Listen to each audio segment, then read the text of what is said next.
Yo yo yo, c'est Ibélion, vous êtes dans le 40e épisode d'Ose écrire.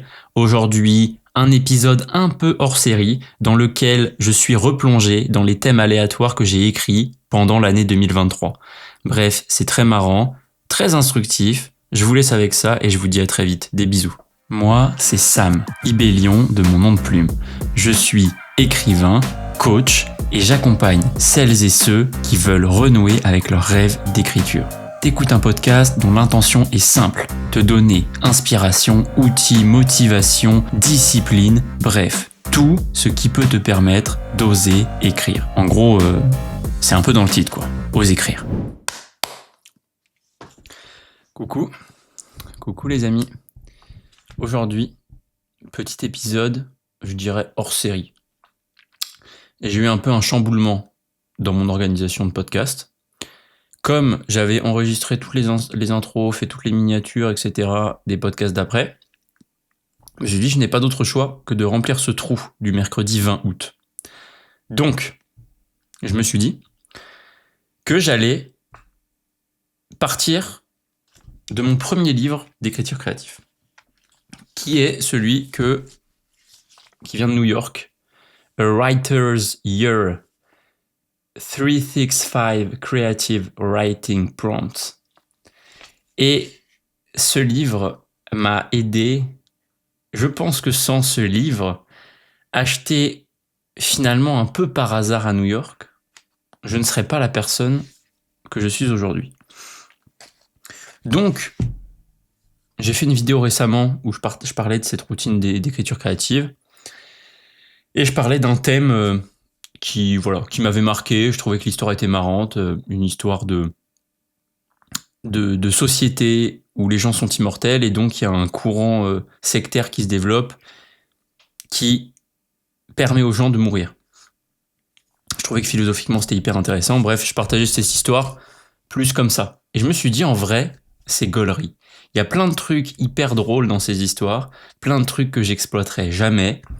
J'avais envie de vous les partager en me disant peut-être que ça va nourrir votre propre imagination, peut-être que ça vous donnera envie de partager des choses avec moi qui nourriront aussi la mienne, ça pour sûr.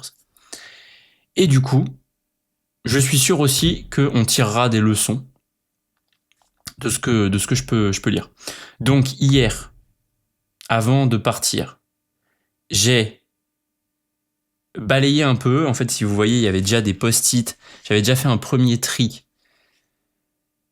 J'avais essayé d'identifier les histoires qui me paraissaient cool au milieu de tout, parce que en vérité, quand t'écris 365 trucs, il y a quand même un paquet de trucs, c'est un peu naze, quoi. Mais bon, c'est le jeu, et sans toutes ces briques, c'est déjà ce que j'ai dit plus souvent, enfin assez souvent, sans toutes ces briques un peu nazes, quelque part, toutes les bonnes briques n'existeraient pas.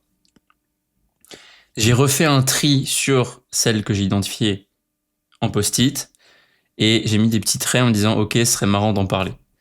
J'avoue avoir un peu oublié les thèmes. Je me rappelle d'un seul, mais j'ai oublié les autres. Donc on va voir. On va voir ce que ça fait naître. Voilà, c'est un petit test. N'hésitez pas à me dire ce que vous en pensez. Je ne le répète pas assez souvent, mais vos likes, vos partages, vos commentaires, vos notes sur les plateformes de streaming, ou sur YouTube, ou sur Insta, sont extrêmement précieux et précieux pour moi. Donc, merci à ceux qui le font. N'hésitez pas à le faire si ça vous plaît. Et sur ce, on va démarrer. Pour un peu de contexte, ce livre, effectivement, acheté dans une bibliothèque à New York, j'étais en vacances avec mon meilleur pote et ma sœur. C'était exceptionnel comme vacances. J'ai jamais autant aimé des vacances, je pense.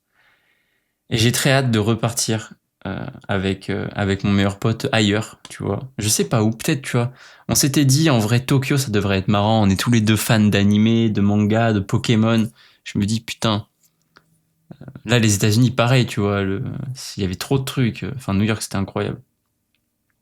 Bref, on tombe sur ce livre, qui était en promo à l'époque, en plus. Je sais même pas s'il y a le prix.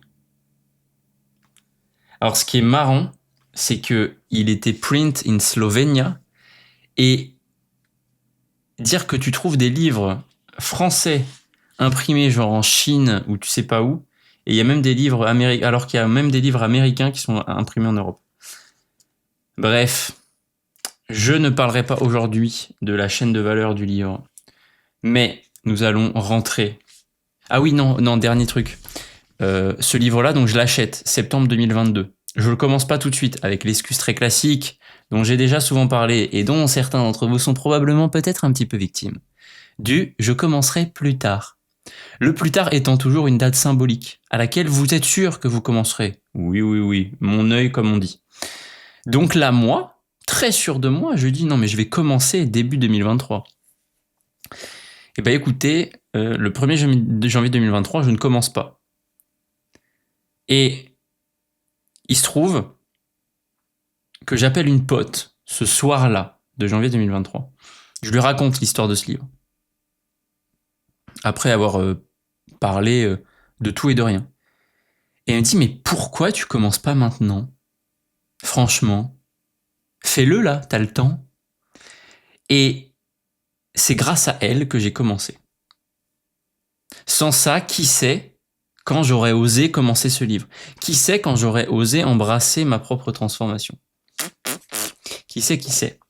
Donc, si vous m'écoutez et que votre plan pour écrire le livre de vos rêves est celui de commencer par exemple en septembre ou en janvier, encore pire, ou quand vous aurez 35 ans, 45, 55, 75, j'en sais rien, ça dépend de l'âge que vous avez.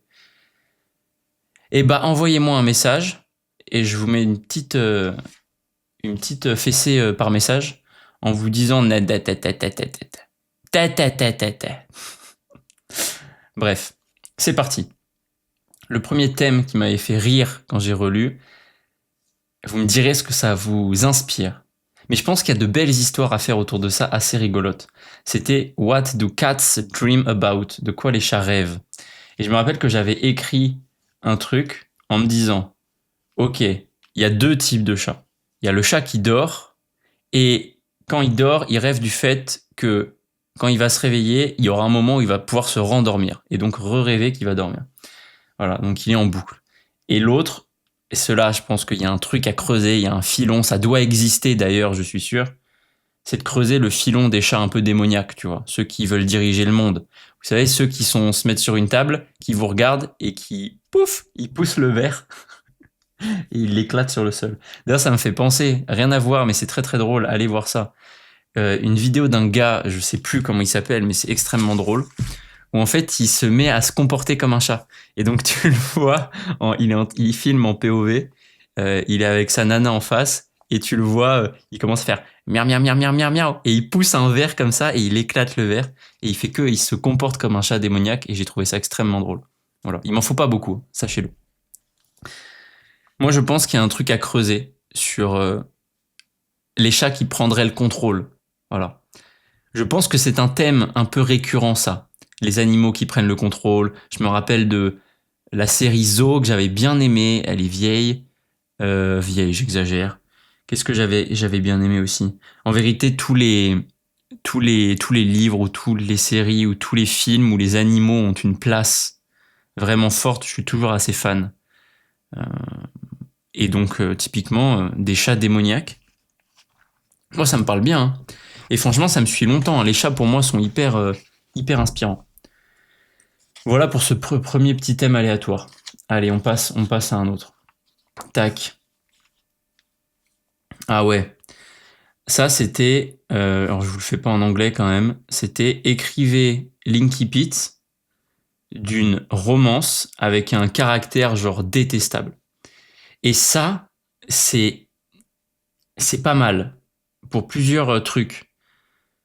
Déjà, écrire des incipits, c'est toujours extrêmement cool parce que ça permet de soi-même se désensibiliser à l'écriture des incipits de nos chapitres, de nos livres à nous, qui nous tiennent à cœur, donc c'est important, donc parfois on a du mal. En fait, il suffit de commencer à écrire et puis advienne que pourra. Ensuite, écrire sur un caractère absolument détestable, c'est assez satisfaisant. Parce que généralement, on n'est pas des personnes absolument détestables. Donc, embrasser un personnage qui l'est, c'est intéressant. Et en plus de ça, le twist qui peut naître de l'histoire d'un personnage détestable, mais qu'on parvient à aimer, bah c'est extrêmement puissant en vrai. Et je trouve que c'est assez révélateur de ce qu'est la vie et l'humain en fait. Il y a des gens qu'on peut trouver détestables, ça ne veut pas dire qu'ils sont détestables dans leur entièreté et qu'il n'y a pas quelques petites choses sur lesquelles ils peuvent être inspirantes, par exemple. À l'inverse, quelqu'un qui vous inspire, bah peut-être qu'il a quelques avis ou quelques comportements que vous estimez euh, détestables, par exemple. Et, et donc c'est toujours bien d'être contextuel, je dirais, et peut-être pas binaire aussi. Moi, attendez, évidemment, je parle pas de trucs. Il y a des comportements horribles qui te valent la casse-prison. Hein. Je parle pas de ce genre de choses. Hein. Euh, mais je sais pas, voilà, vous pouvez être inspiré par quelqu'un, mais il vous dit qu'il haït le gâteau au chocolat, tu vois. Alors que vous l'adorez. Et là, vous faites, mais c'est pas possible. En fait, tu ne peux pas m'inspirer si tu n'aimes pas le gâteau au chocolat. Je cite un exemple à la con, mais c'est pour vous donner une idée. Et donc, je me rappelle que j'avais commencé ça en écrivant Je connais très bien mon problème. Je n'arrive pas à être fidèle. Je suis un gros con qui joue. Je n'ai pas encore compris d'où ça vient. Et je trouvais ça assez rigolo. Je me dis, putain, tu te mets dans la peau de quelqu'un qui trompe, qui joue, qui déçoit, qui est au courant. Et ça le rend pas spécialement malheureux. Mais il va quand même essayer d'aller creuser pour savoir pourquoi et pour quelle raison il agit comme ça. Et je trouve que là, derrière, il y a un truc à aller chercher d'humanité, tu vois. Qu'est-ce que c'est la tromperie? Qu'est-ce que ça représente? C'est quoi l'amour aussi?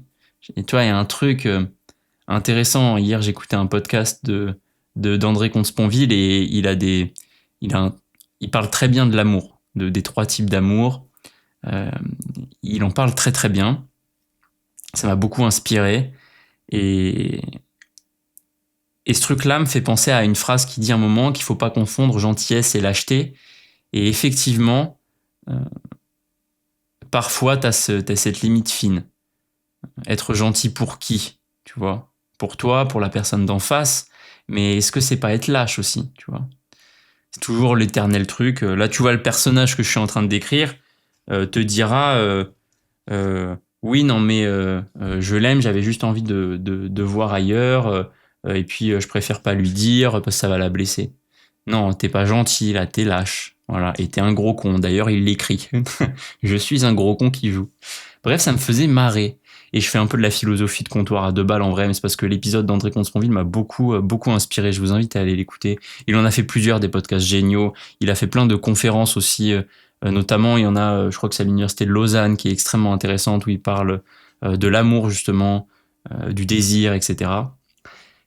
Là, c'était le podcast en l'occurrence où il est passé dans Légende, qui est un podcast que je regarde pas beaucoup, mais il y a parfois des invités exceptionnels. Il en fait partie. J'avais déjà parlé de lui d'ailleurs dans un podcast. Il a fait des livres, Petit traité non, Petit traité des grandes vertus ou Petit traité des vertus, je sais plus. Ce livre-là est exceptionnel. Voilà. Voilà pour ce thème-là. La romance qui est un genre qui m'attire beaucoup. Mais alors, c'est là vous me direz, mais ce que vous en pensez. Moi, c'est un genre qui m'attire beaucoup du point de vue tête. Enfin, liaison tête-émotion, je dirais. C'est un genre que j'ai envie d'explorer pour aller explorer la gestion des émotions, pour aller explorer euh, l'honnêteté, la lâcheté, euh, la fidélité, tout ça. Je trouve que sans forcément énormément beaucoup de rebondissements, ça peut être très intéressant. Mais je sais pas trop encore. Voilà, je creuse, je sais que je vais m'attaquer à ce genre-là parce que ça m'intrigue beaucoup. J'en parlais souvent, mais en plus j'avais reçu un bouquin sur les tropes de la romance, trop cool. Bon voilà, on verra ce que ça donne.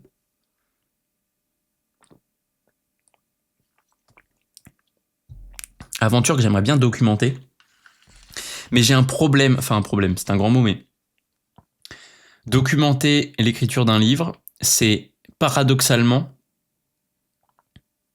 assez compliqué parce qu'il faut trouver une manière de mettre du rythme. Si tu le fais de manière passive, juste à poser ta caméra, filmer ton écran, toi, et parler sans plus, sans animer vraiment, il manque un truc quand même, je trouve, de rythme, et j'ai pas encore réussi à trouver le bon curseur pour ajuster ce truc-là. Donc on verra. On verra.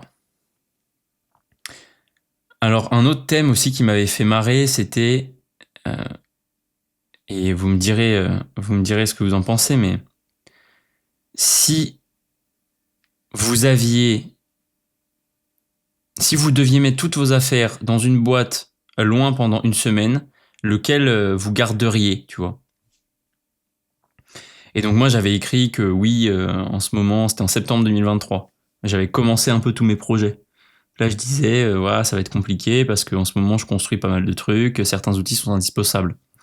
Mais j'aurais pris avec moi, puisqu'il faut choisir un moment, donc on essaie de respecter la règle, mais j'aurais choisi avec moi les choses les plus primaires pour avancer, un papier et un crayon. Et ça me fait penser à une phrase d'Orelsan qui dit « Si t'as envie de filmer, t'as juste besoin d'un truc qui filme. Si t'as envie d'écrire, t'as juste besoin d'un truc qui écrit. » Voilà, fais-le au téléphone, avec ton crayon à papier sur une feuille. Bref, le matériel n'est qu'une excuse pour pas aller embrasser nos rêves. Et en écrivant ça et en le relisant, j'ai pris conscience que c'est un truc qui m'avait bloqué longtemps, de penser que j'avais pas la structure matérielle pour écrire. Oui, mais il faut un logiciel, oui, mais il faut une base de données avec tes mondes, tes fiches personnages, tes trucs, etc., etc.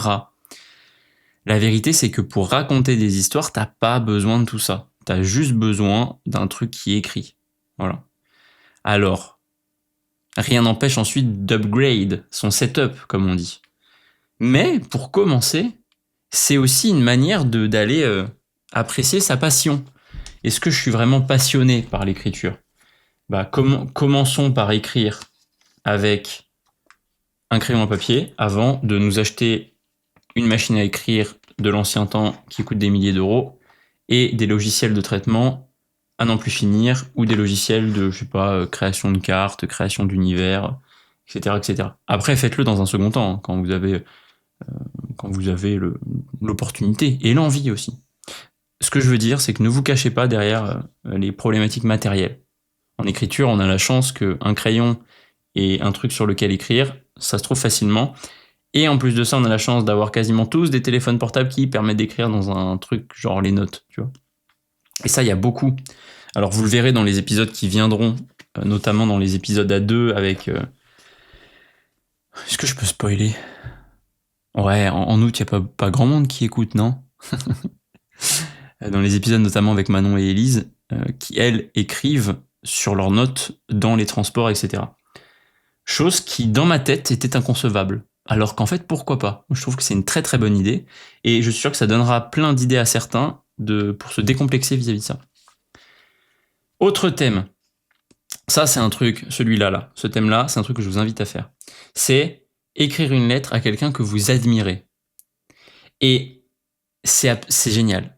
T'es très dans le partage, t'es très dans la gratitude. Et là, en l'occurrence, celle-là, je l'avais écrit, alors je vais pas vous la lire parce que c'est extrêmement personnel, mais je l'avais écrit à mon meilleur pote, à mon ex-coloc à Grenoble, Théo, que vous avez vu dans un podcast. Et en fait, je crois que c'est ça qui me plaît dans le métier de coach, c'est que tout le monde à son échelle peut être admiré et est inspirant. C'est ça qui est génial, c'est que je suis toujours très étonné de voir comme ça tu rencontres quelqu'un par message privé au hasard, tu vois. Et il y a toujours quelque chose d'inspirant, il y a toujours quelque chose qui fait que cette personne-là, tu l'admires, tu vois. Et moi, alors c'est vrai dans les messages, parfois, tu vois, ça ressort. Moi, c'est encore plus vrai avec les gens que j'accompagne. Ils se reconnaîtront, ils et elles se reconnaîtront. Mais moi, je trouve ça fou. Ils se rendent pas compte à quel point ils m'inspirent. C'est fantastique. Donc, prenez le temps d'écrire des lettres aux gens que vous admirez. Pourquoi? Pour quelles raisons? Qu'est-ce qui vous font ressentir? Qu'est-ce qui vous permettent? Grâce à eux, qu'est-ce que vous vous êtes autorisé de nouveau que vous autorisiez pas? Tout ça, c'est des questions extrêmement intéressantes à répondre. Et là, je parlais notamment de l'humour qu'on a ensemble, sur notre manière de rebondir, etc. Et ça, c'est un truc, vous allez écouter le podcast qu'on a ensemble sur l'ingénierie, c'est quasiment que ça. Hein. D'ailleurs, on a appelé le podcast des sujets sérieux avec des gens pas sérieux ou un truc comme ça. Et voilà. Donc ça, c'est un exercice que je peux vous inviter à faire. C'est extrêmement puissant. Et ça permet de se reconnecter aussi aux gens qui nous soutiennent, parce qu'il y en a beaucoup. Voilà, on a tendance parfois à l'oublier. Alors là, un thème, pareil, je le trouve exceptionnel. Ça, j'aimerais mettre des gens autour d'une table et discuter de ça, tu vois. Mais de manière vraiment des écrivains perchés presque, tu vois. Des gens qui se disent pas, on vit dans le monde, il y a des règles et tout. Genre vraiment, c'est nos limites, tu vois. Et donc c'est, comment sauveriez-vous le monde? Alors, la première question, c'est, le sauver de quoi? Voilà. A-t-il besoin d'être sauvé? Je ne répondrai pas à cette question éminemment politique. Mais, je sais plus trop ce que j'avais écrit. Ah si, putain. Ah ouais. J'avais écrit sur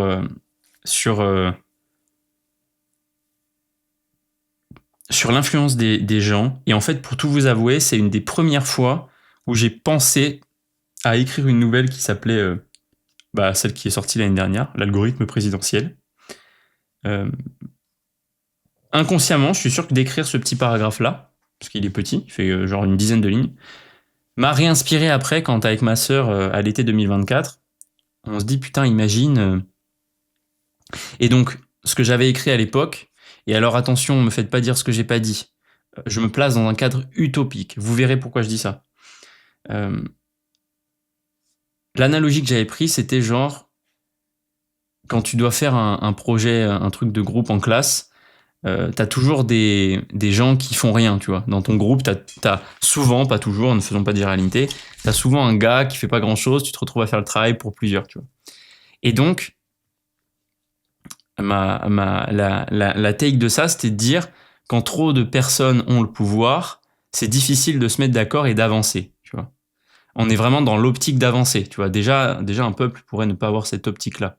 Donc c'est pour ça que je précise le cadre et le contexte, parce que comme je disais tout à l'heure, tout est contextuel. Et donc tu arrives à l'extrême de ça, c'est de dire, pour que ton avancement soit optimisé, et donc sauver le monde de je ne sais pas quoi, il faut que tu aies une seule personne qui décide. Là, vous voyez très bien où je veux en venir, on parle d'un système dictatorial, puisqu'il y a une seule personne qui prend les décisions, on est d'accord, c'est pas la solution. Et c'est là qu'intervient le paramètre utopique du truc, qui est de dire, si cette personne est éclairée et prend les décisions les meilleures pour son peuple, alors c'est un système qui pourrait être viable. C'est un système qui, évidemment, ne serait jamais viable dans la vraie vie, parce que le caractère éclairé est parfaitement utopique, et n'existe pas au sens tel que défini ici, quoi. Et donc c'est ça qui m'avait donné l'idée ensuite de l'algorithme présidentiel, puisque c'était un monde où, à cause de l'immobilisme politique français, il y avait un gars qui disait, écoutez, moi c'est simple, je vais mettre une IA au pouvoir qui ne décidera de rien, elle ne décidera que d'une seule chose, la personne la plus éclairée pour prendre les décisions pour le peuple français. Et donc s'ensuit toute une suite de péripéties, d'itérations de l'intelligence artificielle qui s'appelle 13, qui essaie de déterminer une formule. J'avais mis des drafts d'ailleurs de code dans la nouvelle. Une formule pour permettre d'évaluer l'éclaircissement des gens. Et donc elle trouve au fur et à mesure, donc elle appelle Cassandre, puis Napoléon, puis Kevin, puis un autre que j'ai oublié. Et bref, voilà. Et vous verrez, à la fin, utopie, dystopie, je sais pas. Mais voilà. Le postulat de base de cette nouvelle était de dire on peut trouver quelqu'un d'éclairé. La réalité est tout autre. Voilà. Et donc, vous voyez, c'est ça qui est rigolo dans ces thèmes aléatoires. C'est que parfois, tu pars d'un truc qui paraît un peu anodin, et en fait, ça te donne une idée, et cette idée, parfois, te retape des années après, et là, tu te dis, putain, mais en vrai, incroyable, là, je tiens à une idée, ça peut être intéressant de l'exploiter, ça peut être intéressant de philosopher autour de ça, d'y réfléchir, bref, de creuser, quoi. Et, et ouais, ça permet ça. Ces thèmes aléatoires permettent l'exploration de cette créativité, et c'est absolument génial. Je dis souvent absolument génial, non? C'est parce que je suis passionné par ce que je fais, en fait, par mon métier. Alors, nouveau thème.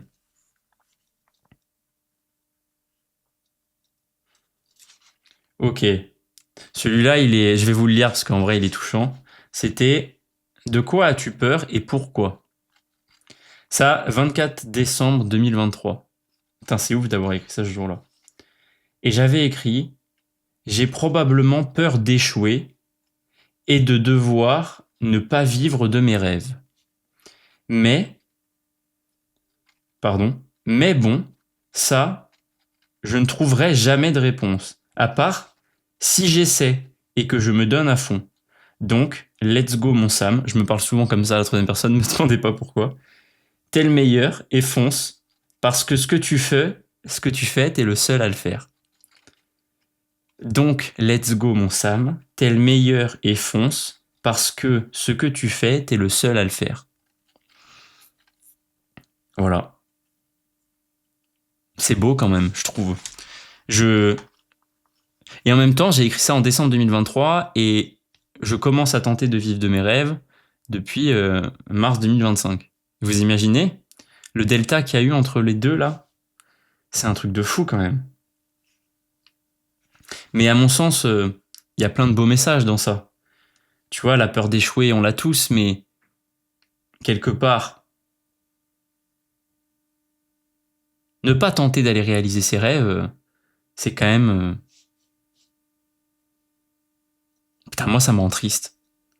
Vraiment. Maintenant. Merci Sam de 2023 d'avoir écrit ça. Merci au Sam de 2025 d'avoir osé. Et, et, et ouais, on va continuer à se donner à fond. Voilà. J'espère que ce message résonnera en vous, quelle que soit la manière dont il résonne. Et vous voyez, les thèmes aléatoires, parfois, arrivent sur des sujets un peu deep comme ça, qui te font réfléchir. Et tu te fais, putain, quand même quoi. Ok, bah il y en a une autre, juste d'ailleurs 18 décembre 2023. Ah là là, c'était une sacrée période ça, disons qu'on s'aime.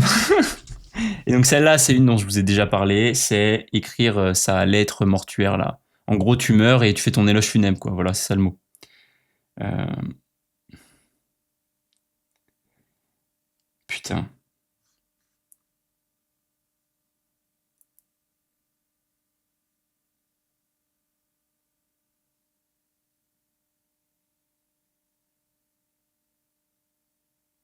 Ah, je suis désolé, je me suis perdu dans la lecture. Je me rappelle que je l'avais écrit et je pense que c'est aussi pour ça que derrière le 24 décembre, il y a cette histoire de vouloir vivre de ses rêves. Je l'avais écrit en me disant ma vie changera et je serai fier, tu vois. Et c'est ce que j'ai déjà raconté. C'était pas la première fois que je me posais cette question de qu'est-ce qu'on dira à ma mort. Et je crois qu'au moment où j'écris cette éloge funèbre, là, le 18 décembre 2023, il y a un truc en moi qui me dit ok Sam, écris-le comme si t'allais réaliser des choses, tu vois, dont t'es fier. Et je vais dire un truc qui paraîtra peut-être perché, mais j'y crois beaucoup. Je pense que inconsciemment, ça a ancré des choses en moi qui m'ont permis d'oser après. Et même si ça a pris plus d'1 an et demi pour que j'ose, et ben je pense que si j'avais pas écrit ça, j'aurais peut-être mis 2 ans, tu vois. Et tout cumulé, parce que je vous lis ces passages-là, mais en fait, tout 2023, tout 2024, il y a des moments dans les thèmes aléatoires, je parle de ça. Bah tout cumulé, je pense que ça m'a fait gagner énormément de temps, tu vois. De sans pression parfois se laisser porter par ce que tu as envie d'écrire, par se laisser porter ce qui vient, ce qui naît, et ouais. Et ça, c'est comme la lettre pour les gens que vous admirez. C'est un bon exercice à faire qui réaligne avec la personne qu'on a envie d'être. Parce que quand on écrit son éloge funèbre, je peux vous dire qu'on garde que les choses dont on est fier. Là, tu vois, je parle pas des cuites monumentales que je prenais à Grenoble, hein, à l'époque où je trouvais ça stylé. J'en ai pas parlé, hein, bizarrement. Même si ce sont des souvenirs qui sont liés, tu vois, j'évoque l'aspect amical un moment, c'est lié à tout ça. Mais c'est pas l'acte en lui-même, c'est les gens qui étaient avec moi et avec qui je pouvais partager ces moments-là. Voilà. Bref, c'est un exercice qui remet les idées en place et je ne peux que vous le conseiller. Voilà. Allez, un autre. Je sais pas, putain, ça fait 30 minutes déjà que je parle, je voulais faire un épisode de 20 minutes. Attends, j'ai combien de thèmes encore? J'en ai mis... Ok, j'en ai mis encore 3, ça devrait aller. Au pire, j'en ferai que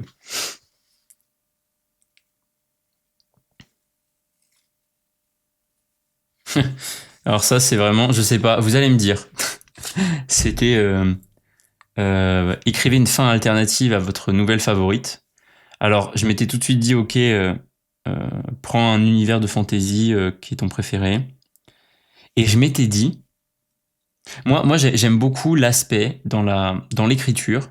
Je trouve que comprendre les tropes ou les effets classiques et être capable d'aller les brutaliser un petit peu, je trouve ça intéressant.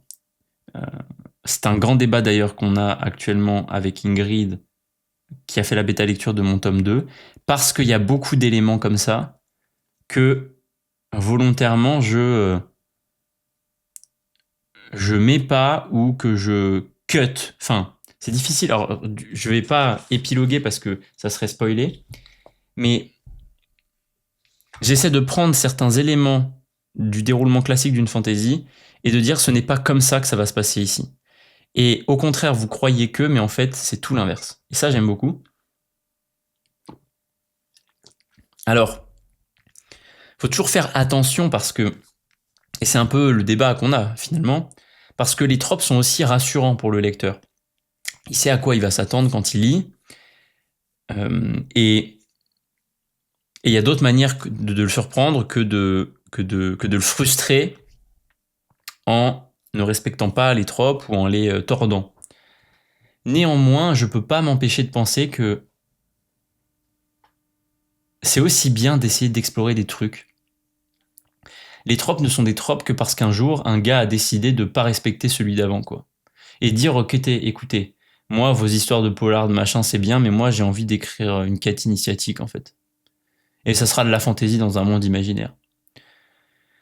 Et le fait que quelqu'un ait eu le courage de faire ça un jour, bah, ça donne envie aussi de tenter des trucs. Et finalement, oser, quoi. Voilà. Ouais, osons. Continuons à oser. Ouais. Et donc, pardon, là, sur cette nouvelle-là, je m'étais dit, ça serait hyper drôle de faire une fantaisie qui commence vraiment de manière classique, comme une fantaisie. Quelqu'un qui, au premier abord, paraît n'être personne, mais en fait cache un grand pouvoir. Et là, dans son village, vient un vieux sage qui lui dit qu'il faut qu'il parte à l'aventure. Il constitue son groupe fait de personnes hétéroclites venant de chaque pays de l'univers en question, ayant tous des profils MBTI différents, avec des caractéristiques bien différentes, qui promettent forcément des enjeux de valeur et d'engueulade par la suite. Et au fur et à mesure, ce gamin, dans le déroulé normal, devrait évoluer, échouer, apprendre, se découvrir, apprendre l'humilité, bref, structure classique. Il y a plein d'exemples, vous en connaissez forcément. Et là, je m'étais dit, ça serait super drôle que l'histoire commence comme ça, mais première péripétie, le mec claque. Ouais, le héros claque.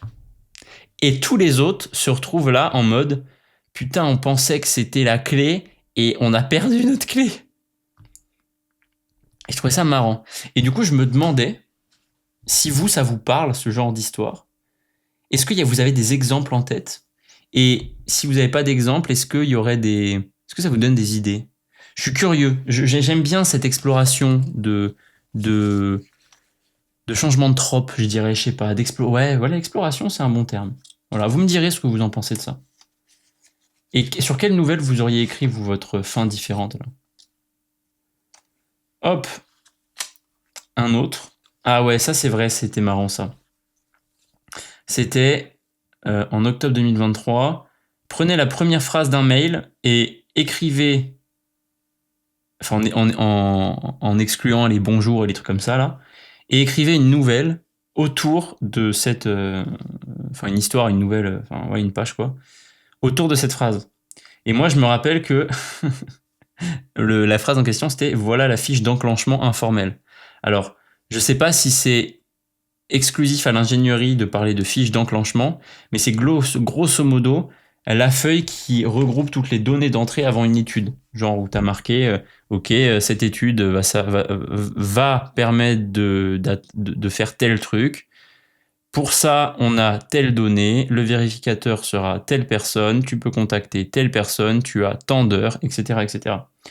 Et le mot enclenchement, je l'ai toujours trouvé très beau. Il y a un truc qui sonne, tu vois, quand t'enclenches.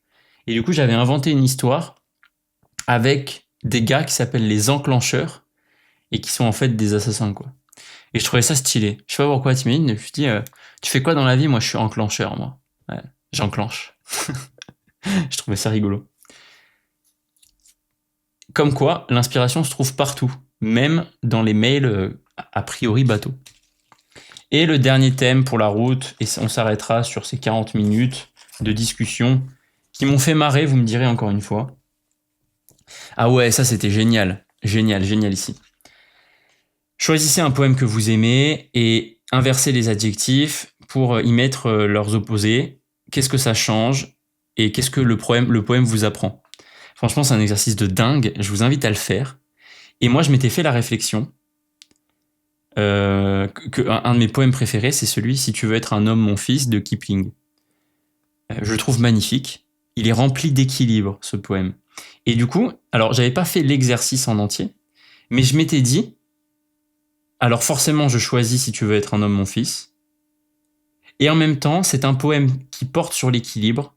Alors à mon sens, il serait sûrement tout aussi percutant, mais moins bien écrit.